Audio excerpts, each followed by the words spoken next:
Hey y'all, welcome to the Business of Gaming podcast. I'm Josh with Game Haven Guild, and today we're sitting down with Dan Nichols from Gadabout Games in Austin, Texas.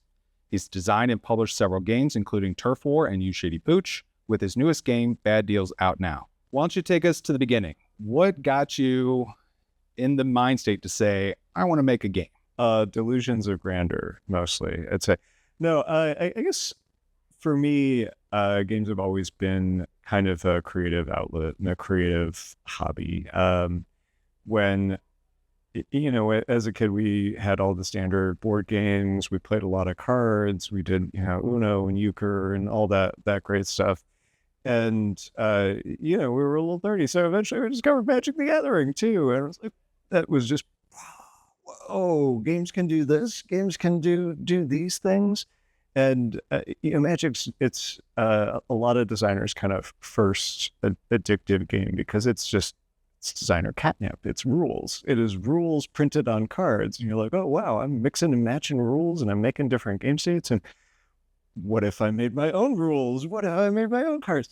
And so that kind of modularity of the game, it really invites participatory play and an inventive play in a way that sparks a lot of young designers for the first time. So, when I was in middle school and Magic was like a new thing and it was hot, I would run home and I'd make my own cards and I'd write them down in journals and then they would never see the light of day. But I was still going through that activity, and that kind of evolved a bit to working with like video game world editors, like big into StarCraft and Warcraft, and I would, sit down there and make my own levels or make up new characters or new abilities or all that kind of stuff. And it, I let that go kind of fallow for a long time. Honestly, I was more focused on, getting a career going, getting established, and all that good stuff, and kind of rediscovered board games and the board gaming hobby when I had moved down to Austin originally. As maybe the mid-aughts, and some friends turned me on to Settlers of Catan, and they turned me on to Dominion, and I was like, oh wow, board games, they got something going on. And so, as any kind of viral hobby does, I introduced my family to those things and started playing those things more regularly. And I started doing little gifts for them, kind of harkening back to my old custom Magic card days. When my brother and his wife had their children, I made custom Dominion cards for them to celebrate the occasion.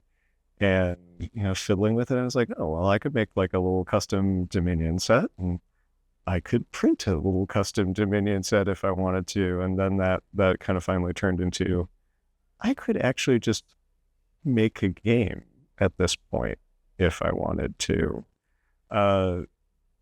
And that plus a little COVID, a little lockdown ended up, let's start a business. Let's do this. Let's make some games. The first one you published is Turf Wars. Where did that idea come from? I mentioned like messing with the world editors in StarCraft and Warcraft way long ago. And so I would be spending just kind of hours looking at these green rolling hills in Warcraft 3 and thinking about like going and messing each other up and like having bases and combat and conflict in that kind of setting. And it put this little nugget of an idea in my head about kind of warring neighbors. And there's always that central tension with an RTS where it's, do I kind of stay home and build up my base, or do I go out marauding or exploring or whatever it is that I'm going to do? And that idea kind of lent itself to an over-the-top comedic take of folks in a neighborhood having that same tension between neighbors of, well, I can stay home and work on my yard and guard my home, but I also need to work and make money and bring things. But what if my neighbor, who I am in this intense rivalry with, messes with my stuff while I'm gone? So that kind of bore the central mechanics of Turf War. the next step of you've got the idea, you're working through it, you're showing it to family and friends, you're showing it to play testers. Yep.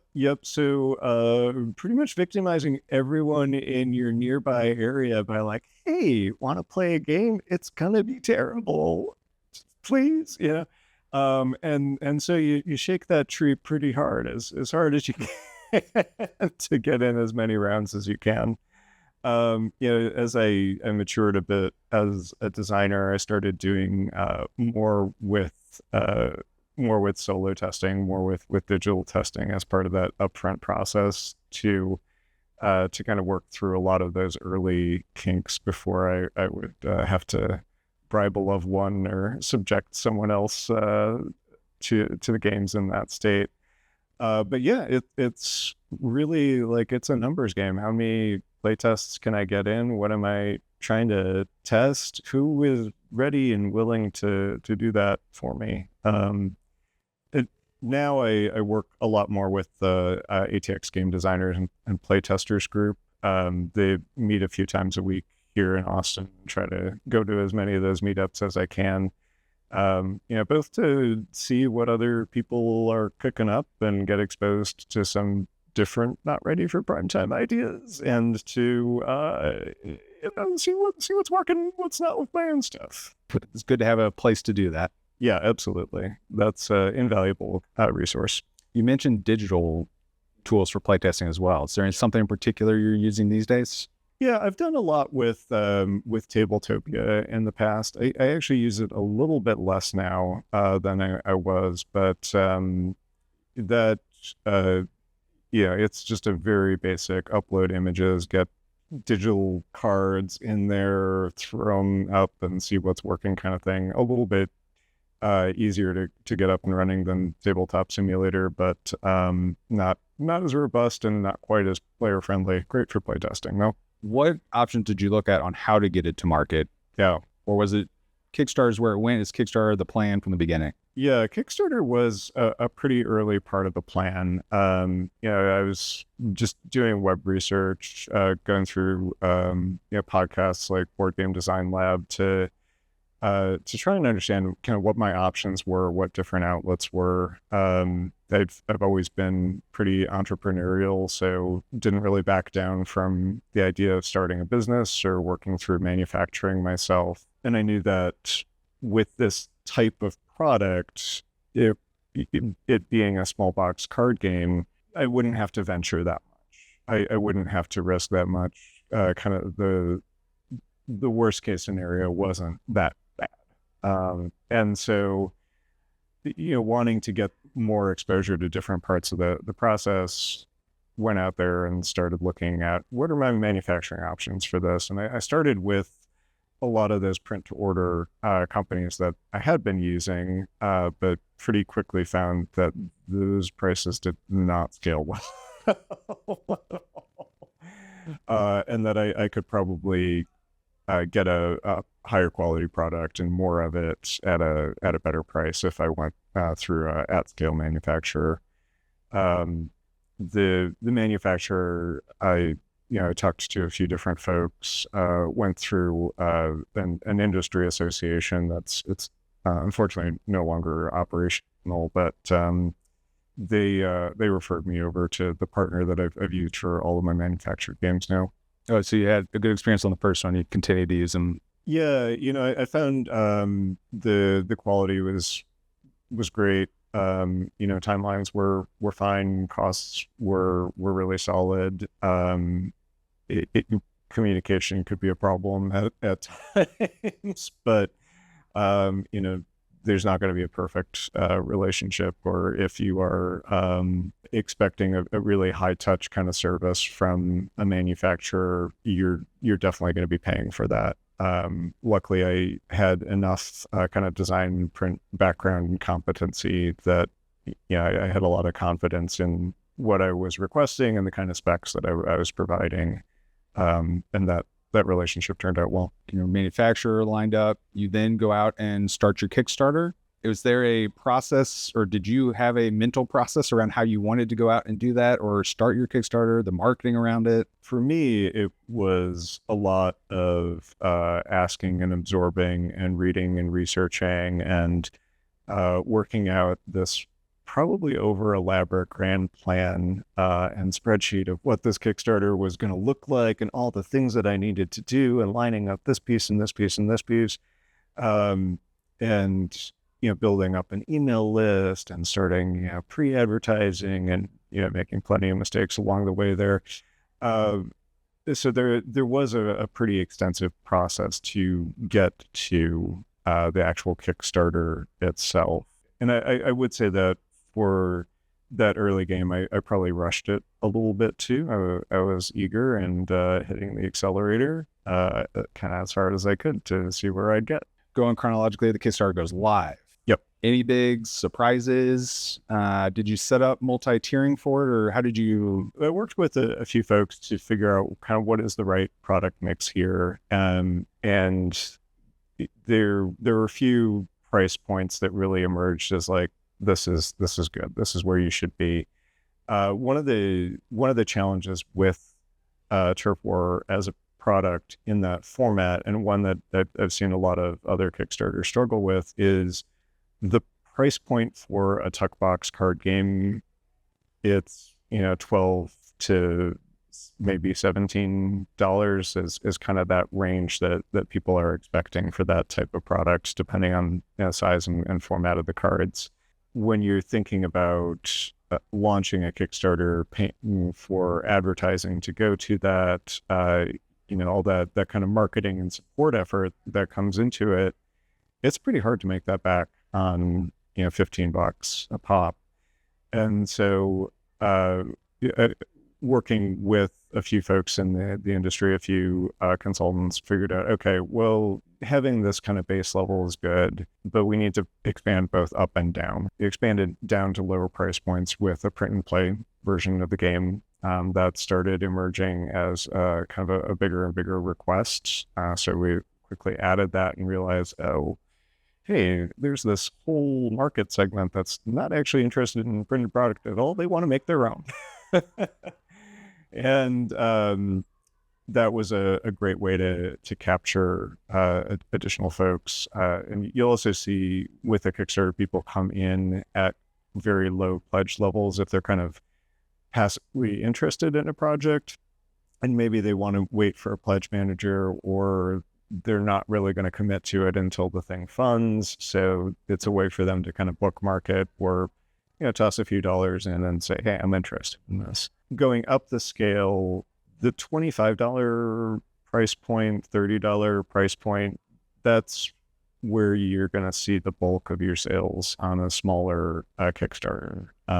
That's both a price point that people generally feel pretty good about paying that amount of money for a game, or risking that amount of money on a Kickstarter that might never deliver, as some of us have been burned in the past.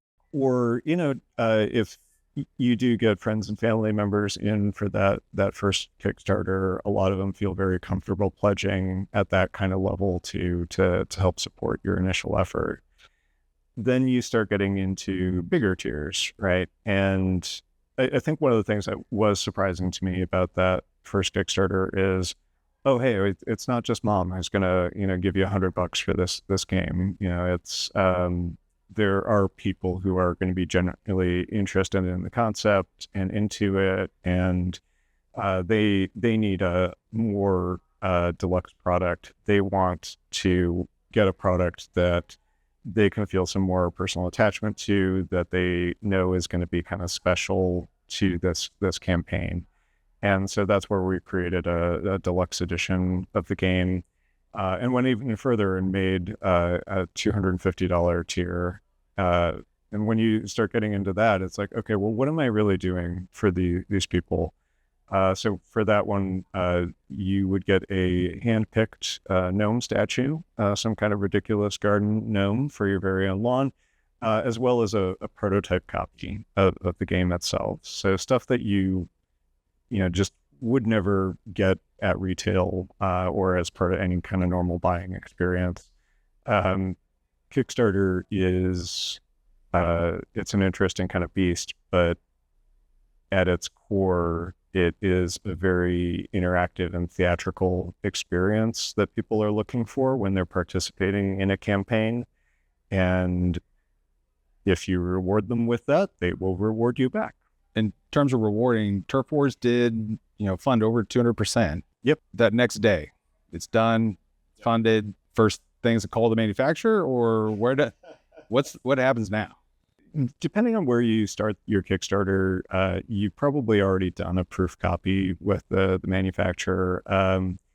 It depends if the game is fully finished or not. I made a little bit of a mistake by getting a proof a little too early with Turf War, and then modifying the product a bit during the course of the campaign. I hadn't fully kind of gamed out how I was going to modify the product at the time that the campaign started, which led to a really interactive campaign, and it led to folks having a lot of drive and being able to kind of steer the product in different directions.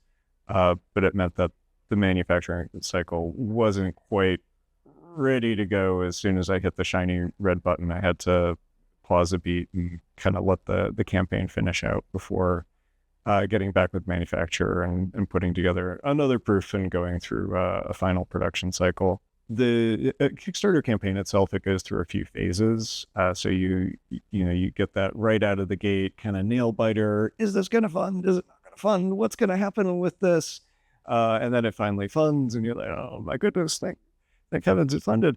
And then you start getting into a little bit of a lull, and there are days where you don't have any new pledges, and some of the pledges drop, and it's this insane nerve-wracking experience right up until you get to the last sprint of the campaign again, and then you start to benefit from Kickstarter's algorithms again, and you see some more traction, and things start picking up. Yeah, exactly. It's about I think 48 hours from the end is when the last email that Kickstarter blasts out to folks who might have been following the campaign. So that really starts picking up steam again at that point. And you'll see some campaigns have actually a lot of their funding come in those final few days, or maybe even a majority of their funding come in the final few days. Most typical is kind of a big burst out of the gate, long plateau, and then another little spike at the end, which is what Turf War did. Games get manufactured, they come to you. Can you walk through that process of then how do people get their games? Yeah, so you're working with manufacturer. We were using a Chinese manufacturer, and we also worked with a distribution and fulfillment company based out of China. So we arranged for factory pickup. They take custody of all the games, and then we set up the pledge manager for folks to go and enter their personal info and their updated shipping and get any kind of dues or customs paid through there for the countries that we were doing friendly shipping to. Pull some extracts from that, work with the shipping provider to make sure that, hey, all these games are going to the right people. We've got the right orders mapped to the right addresses, and blast those details out to folks through the pledge manager tool. Give them their tracking numbers. After all that, there's still quite a bit of coaxing that you need to do with a Kickstarter, because it is a pre-order, because you're collecting shipping information later. You do see a fair number of folks kind of wander away and forget, or not check their email, or not put in their addresses or anything like that. I think the last copy of Turf War that I shipped out was probably a year and a half after the campaign, and there might still be a couple people who just never gave me their address info, or fell down a well, or I don't know what happened to those folks, but I thank them for backing. If you want your games, email me. Nice little plug there. Yep. So that distributor, how did you find the distributor help? Was that the manufacturer have some recommendations, or is that through some of those industry contacts? Yeah, that was another one through industry contacts. So there's there's a few different companies out there that specialize in game fulfillment specifically. The strategy that I was taking with Turf War was direct shipping from China to folks, and there's really just 2 or 3 companies that will do that in a specialized way for games. There are a larger kind of group of companies that will do that for direct to consumer e-commerce, but we've found working with a game provider, they know kind of how to package this stuff and how to send this stuff out, and they're accustomed to working with Kickstarters and dealing with the kinds of product mixes that need to get packed together. So it made a lot of sense to go with them. I don't know that particular fulfillment model is still viable. This was before we saw a lot of serious spikes in fulfillment costs related to international events, before we saw a lot of the customs landscape change as it has in recent months. And I don't know that you could follow that same recipe again. Post Kickstarter getting fulfilled, Mm-hmm. is there a life for Turf War after that around other distribution methods, or what kind of happened to the game over the next 2-3 years? Yeah, so one of the things that happened during the campaign was getting some interest from a Thai publisher as well as a distributor based out of the UK. The distributor out of the UK ended up picking up the game, so we had a large order, sent them a lot of stock, ended up in a 3-year distribution deal with them. The Thai publisher requested print and play files and then vanished into the night. And I'm pretty sure there might be a version of Turf War bootleg out there somewhere, but whatever, it's fine. Part of the game. Yeah, part of the game, unfortunately. And so, those were major sales outlets for us. There's also a lot of direct-to-consumer support that needed to happen. So still did events and stores, as we finally had inventory. We didn't have to give people this cockamamie sales pitch of like, hey, I know I'm showing this product to you in a store right now, but you can go to this other unrelated website that's not me or the store and sign up for an account. And in several months, you'll have the opportunity to order a product in several months that you'll then go to a pledge manager and fill out your details. So it's just this really weird, crazy kind of pitch that you're giving to folks. So it was nice to finally have the product and be able to be like, oh yeah, here, this is $15. Thank you. Well, how does your distribution work today then in the US? Your product is getting shipped to someone here, or do you have a big garage somewhere? Yeah, no, games in a garage and also just ship everything out of HQ. So we'll periodically go on, hey, we're having shipping delays. Free shipping for everyone, but it's going to be a week or 2. And that just means I'm on vacation, so I'm not packing boxes that week. But yeah, at this point, pack and ship everything myself. We're still working with a fulfillment company out of China to help direct large shipments of product and direct some international shipments of product. But otherwise, mostly focused on US market at this point. So Turf War's success. Next one, you come out with essentially kind of a second edition, Trick or Treat edition. Any big changes to that, or is it more of just a styling change to a Halloween theme? Yeah, so Trick or Treat was an expansion to the game, and that was something that was kind of early in development before the original Kickstarter ever hit.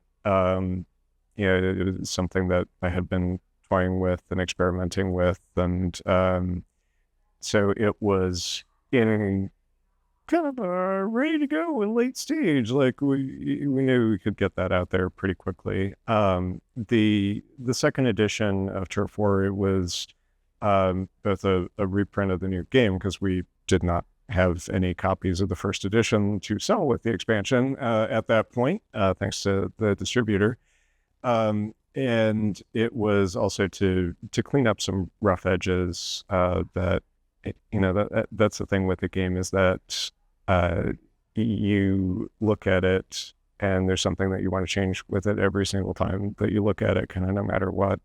But having the benefit of having it in way more people's hands, having some much broader set of feedback around the first game. We've heard people really wanted 4-player out of one box. We heard there were problems that some folks were having with feeling like some of the individual cards were maybe a little too mean or too sharp, or too swingy. And so sanded down a lot of those kind of rough edges and worked on reformulating that base product to be 4 players out of a single box. And then Shady Pooch came out. Yep. So brand new concept. Had this been something you've been working on for a while as well, or is it something that just kind of came up afterwards? Yeah, Shady Pooch. So Shady Pooch and Bad Deals once upon a time were the same game, which if you look at the boxes of each of those games, you would say that's not true. But it is. It is. They both had their DNA in kind of a casual card game that I was playing with and kind of evolving and creating with friends who would sit down and just come over for cards. There were elements of that game that were working, and there were different elements of that game that were working in a different way. So it was time to do a little surgery and pull those two halves apart. The first half of that became You Shady Pooch, and that was the more kind of rowdy drinking elements of the game. Like all good names, a lot of the theming there was just puns, just total goofy. How do we take our dogs that we're totally in love with and mix in like weird elements of drag culture and just total nonsense. And You Shady Pooch was born of that. Well, after those 3 all successfully backed on Kickstarter, Comic Book Boom came out and it did not get funded on Kickstarter. Yep. Can you talk to us about why, one, you think it didn't, but then what happens to the game after a Kickstarter isn't funded? It was definitely a disappointment when that one didn't hit its funding goal on Kickstarter. It did have a higher funding goal than the other projects. It's also a much more complex manufacture than those other projects. It needed a lot more original art than the other projects, so it needed the higher funding goal. There were some misfires with marketing. I think one of the things that I saw with it in particular is that the social media Kickstarter marketing it's a struggle right now. I've bootstrapped a lot of my marketing myself. I've resisted using an agency. I've resisted using outside lists or things like that because I've run the numbers with it, and it would be exceedingly difficult to break even on the games with that kind of assistance. We've seen Facebook kind of collapsing as a place that people go for real content or real interaction, and that is somewhat reflected in advertising performance there too. A lot of advertisers are struggling on those platforms now, both to reach real people as well as to re-engage with their existing customers. And being a amateur marketer effectively, like that was hard. That was a hard thing to go through. The other side is that it is a bit more of a niche product. So we've got a more expensive product. We have a more difficult product to market. We have a smaller segment that we're effectively marketing to. And I was still surprised when it didn't fund, frankly. But it is still a product that I believe pretty strongly in, and it's one that I think will do well in person or on shelf, and be able to perform in ways that more convoluted sales pitch that you get with Kickstarter just isn't able to penetrate to that smaller audience. So you still did bring it to market. You've got it available. It is in the works right now. So we've got it going from the factory to distributor right now. We're expecting to open pre-orders on it soon, but I want to hear yes. I have it in hand. It is in the warehouse. We're ready to start shipping it before I do that. Well, then tell us about Bad Deals, because Bad Deals did not go through Kickstarter. Right? Tell us about that decision / what's different in how you're distributing that. Yeah, so Bad Deals is another small box game, right? And I spoke a little bit earlier about the difficult financials of making a small box work on Kickstarter. We've seen some divisions in the Kickstarter audience, and there's an increasing amount of noise on the platform as well.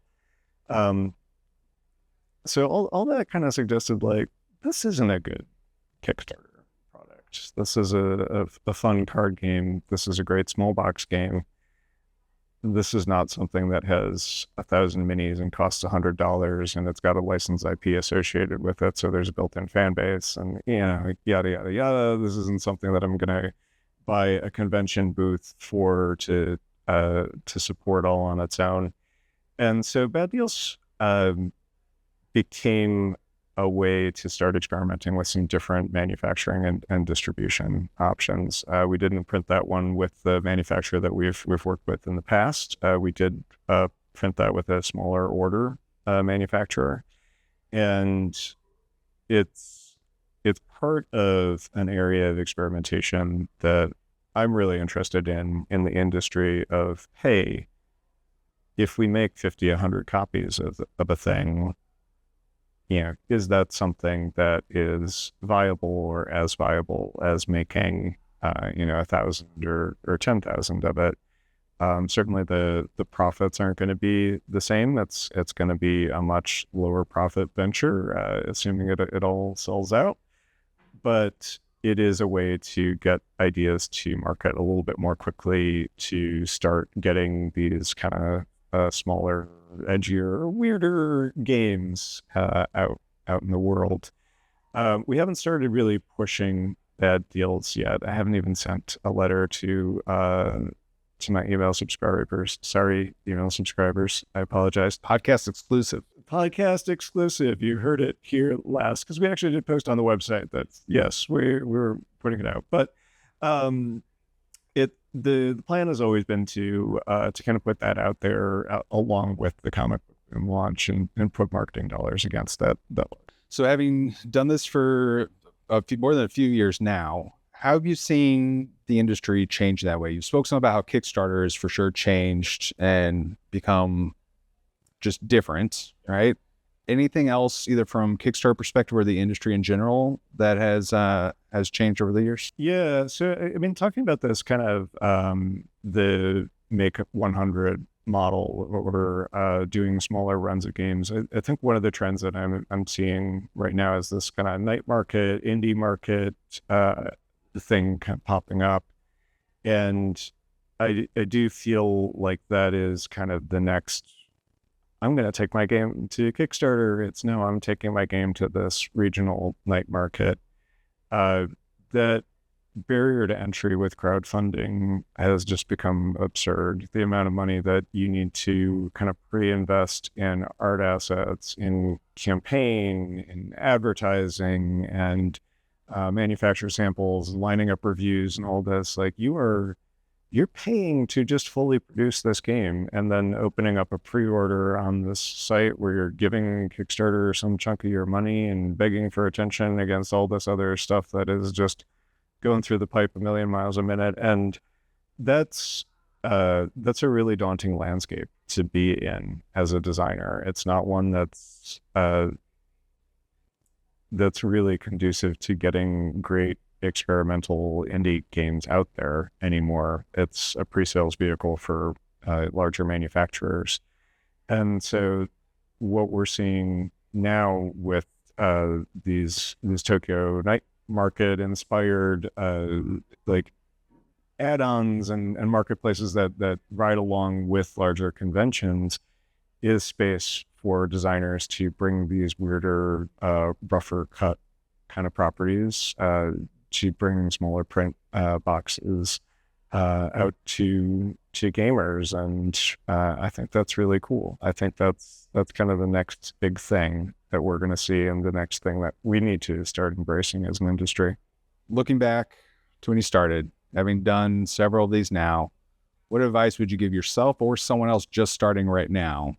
It's tough because you can give all the advice you want. It doesn't guarantee your past self is going to listen to you. They're probably going to make all the same mistakes, whether you want them to or not. But, I'd say, for one, take a little bit more time in scaling up efforts. It's really tempting to hit the print button and say, I'll take 5,000 or whatever it is. But when you're thinking about that kind of an initial like burst that's coming through in Kickstarter, there's a little bit of a sugar high that comes with that, and you're not thinking, oh, now I've sold these 500 units and I only have to sell 4,500 more. Great. There's a lot of drag that inventory can have. It's warehousing is expensive, shipping is expensive, remarketing is expensive. You don't know how much more it's going to cost, or how deep your audience is, or what that kind of full demand is yet. So that's the other thing that I think is exciting about more small scale manufacturing and more experimental manufacturing, is that, hey, it's an easier to kind of scale and do market testing with activity. I don't think I'm ever going to be different than someone who likes to kind of do all the stuff on their own. It's one of the reasons why I haven't gone out to other publishers at this stage, because I like having my fingers in every part of the process. But that kind of model is great for a person like me to explore and get some new ideas out there with.